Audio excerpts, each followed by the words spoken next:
कविताएं अच्छी लगती हैं आपको पढ़ना, या केवल पाठ अच्छे लगते हैं? पाठ पढ़ने से समझ में जल्दी आते हैं और कविता पढ़ने से उसका अर्थ देर में समझ में आता है। कविता देर में समझ में क्यों आती है? क्योंकि कविता जो है हमारी यति गति के साथ होती है। कविता हमारी वो होती है जिसे हम गा भी सकते हैं। तो कविता को पढ़ने के लिए ज़रूरी ये है, उसको समझने के लिए ज़रूरी ये है कि कविताओं में आए हुए शब्दों को हमें आना चाहिए। तो इस वीडियो में मैं आपको कविता समझाने की एक कोशिश भी करूंगी। इसका नाम है हम पंछी उन्मुक्त गगन के, और साथ साथ उस कविता के मैं आपको शब्दार्थ भी बताती हूँ। तो पहले मैं कविता पढ़ती हूँ, शिव मंगल सुमन की जो कविता आपकी पाठ्य पुस्तक में है। हम पंछी उन्मुक्त गगन के, पिंजर बंद ना गा पाएंगे, कनक तीलियों से टकराकर पुलकित पंख टूट जाएंगे।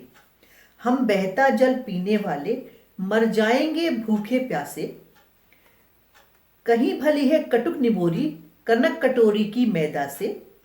स्वर्ण श्रृंखला के बंधन में अपनी गति उड़ान सब भूले, बस सपनों में देख रहे हैं तरु की फुनगी पर के झूले। ऐसे थे अरमान की उड़ते नील गगन की सीमा पाने, लाल किरण सी चोच खोल चुगते तारक अनार के दाने।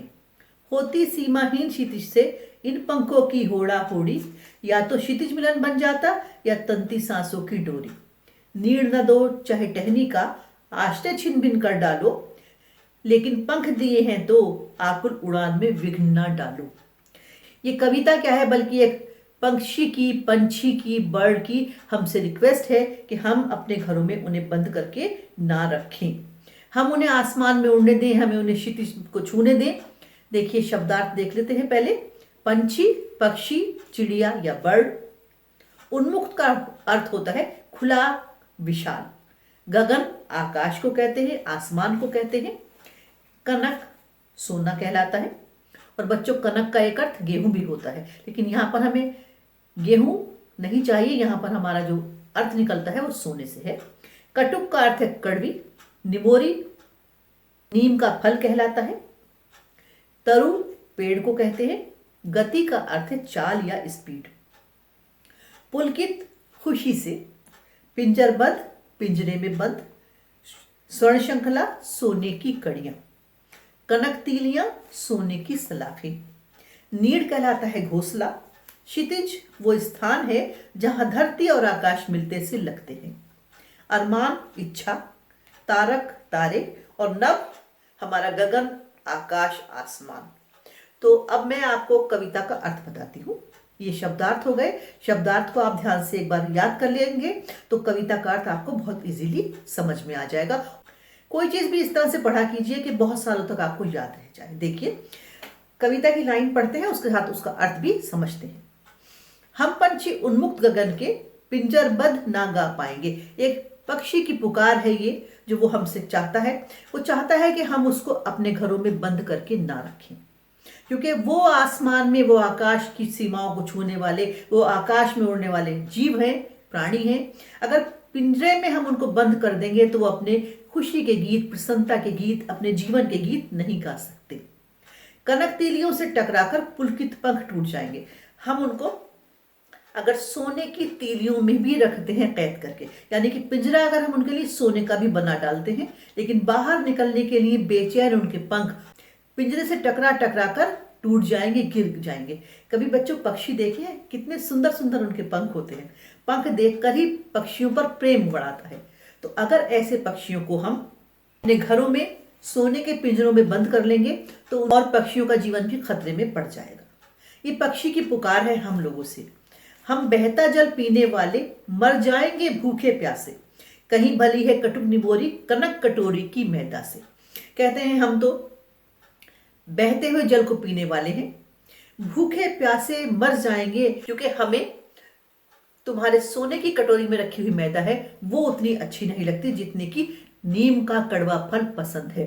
तो अगर तुम हमें बंद कर लोगे, अगर अपने घरों में तुम हमें कैद कर लोगे, चाहे सोने का पिंजरा ही हमारे लिए क्यों ना बनवा लो, हम भूखे प्यासे मर जाएंगे, मिट जाएंगे। स्वर्ण श्रृंखला के बंधन में अपनी गति उड़ान सब भूले, बस सपनों में देख रहे हैं तरु की फुनगी पर के झूले। कहते हैं सोने की तीलियों के बंधन में तुमने हमें बांध लिया है, जहां रहने से हम अपनी उड़ान, अपनी गति, अपने सपने सब भूल गए हैं और बस सपनों में ही देखते हैं कि किस प्रकार से पेड़ों की ऊंचाइयों पर हम एक समय झूला झूला करते थे। तो जो पंछी हैं, जो पक्षी हैं, वो बेचारे सोने के पिंजरों में बंद हैं और वहां से पुकार लगाते हैं, गुहार लगाते हैं कि उनको आजाद कर दिया जाए, ताकि वो आजादी से उड़ सकें, पेड़ों की डालियों पर बैठ सकें, बहता हुआ पानी पी सकें, अपना जीवन आराम से बिता सकें।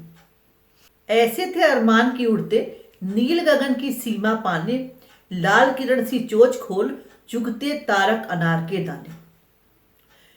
पंछी कहता है कि जब से हम छोटे बच्चे थे तभी से हमारा ये अरमान था कि एक दिन ऐसा होगा कि हम आकाश में इतना ऊंचा उड़ेंगे, इतना ऊंचा उड़ेंगे कि आकाश की सीमा को छू लेंगे और अपनी लाल लाल चोंच खोलकर तारों रूपी अनार के दानों को चुग लेंगे। तात्पर्य यह है कि जहां पर तारे हैं वहां तक हम उड़कर जाएंगे। ऐसे उनके बचपन से अरमान थे। चिड़िया कितनी दूर तक चली जाती हैं, कभी सोचा है आपने? देखिए, पक्षी भोजन की तलाश में प्रातःकाल उड़कर मीलों दूर निकल जाते हैं और संध्या होने पर उतने ही मील दूर लौटकर भी आते हैं। तो पक्षी उड़ने के लिए बेकरार, बेचैन रहते हैं, इसीलिए इतनी दूर भोजन की तलाश में निकल जाते हैं। पक्षी का अरमान ये होता है कि एक समय जरूर ऐसा आएगा कि वो आकाश की सीमा को नाप लेंगे और बहुत दूर तक उड़ जाएंगे। होती सीमाहीन क्षितिज से इन पंखों की होड़ा होड़ी, या तो क्षितिज मिलन बन जाता या तंती सांसों की डोरी। बेचारा पिंजरे में बंद पक्षी कहता है कि एक दिन ऐसा होता कि जो क्षितिज है हम वहां तक उड़ने की कोशिश करते। क्षितिज वो स्थान है जहां पर हमें लगता है धरती और आकाश दोनों मिल रहे हैं। जहां पर हमें लगता है कि आकाश धरती की तरफ आ रहा है, वो स्थान क्षितिज कहलाता है। तो कहता है एक पक्षी कि हम अपने पंखों से क्षितिज तक पहुंचने की कोशिश करते। होड़ा होड़ी, प्रतियोगिता करना, कोशिश करना, प्रयास करना, मुकाबला करना। कहते हैं जहां क्षितिज है, जहां हमें क्षितिज नजर आता है, उस स्थान तक पहुंचने के लिए हमारे पंख प्रयास करते। या तो हम वहां तक पहुंच जाते या रास्ते में ही हमारी सांस फूल जाती। वो कोशिश तो करता, क्योंकि कोशिश करता तब जब वो आजाद होता। नीड़ ना दो चाहे टहनी का, आश्रय छिन बिन कर डालो, लेकिन पंख दिए हैं तो आकुल उड़ान में विघ्न ना डालो। कहते हैं नीड़ ना दो चाहे टहनी का, चाहे तुम सारे पेड़ों को काट दो, जो हमारे सारे घोंसले हैं उन्हें बर्बाद कर दो, जो हमारे रहने के स्थान है उन्हें बिल्कुल समाप्त कर दो, लेकिन ईश्वर ने जब हमें उड़ने के लिए ये पंख दिए हैं तो हमारी उड़ान में बाधा बिल्कुल मत डालो, अर्थात तुम कैद कर हमें अपने घरों में मत रखो। अगर हम ध्यान से समझने की कोशिश करें इन चार लाइनों को, तो ये भी कहती हैं कि हमने पक्षियों के सारे जो बसेरे हैं उजाड़ दिए हैं। जो वो पेड़ जो उनका कभी घर होते थे उनको हम धीरे धीरे काटते जा रहे हैं, और उनको काटने के बाद जो पक्षी इधर उधर हमें नजर आते हैं हम उन्हें अपने घरों में सोने के पिंजरे में रख लेते हैं और सोचते हैं कि वो यहाँ पर सेफ है। लेकिन वो पक्षी हमारे घरों में रहना नहीं चाहते। उनको वही अपने आवास मिल जाए, वही उनको अपने घोंसले मिल जाए, वो वहीं रहना चाहते हैं, वो हमारे घरों में रहना ही नहीं चाहते। अगर हम उन्हें बंद करके रखते हैं तो इसलिए क्योंकि हमने उनके घरों को उजाड़ दिया है। तो हमें चाहिए कि हम पर्यावरण का ध्यान रखें, पक्षियों के बसेरों को ना उजाड़ें और उनको अपने घरों में ना रखें, क्योंकि मुक्ति की हवाएं, मुक्ति की सांस, मुक्ति की आजादी बहुत बड़ी होती है। एक चिड़िया से पूछिए, जब हम उसे पिंजरे से छोड़ देते हैं तो किस तरह से उड़ जाती है और लौट कर नहीं देखती। तो इसी तरह से सारे पक्षी चाहते हैं कि वो अपनी मर्जी से उड़ते रहें, आकाश को नाप लें, उसकी ऊंचाइयों को छू लें और हम अपने घरों में उन्हें ना रखें।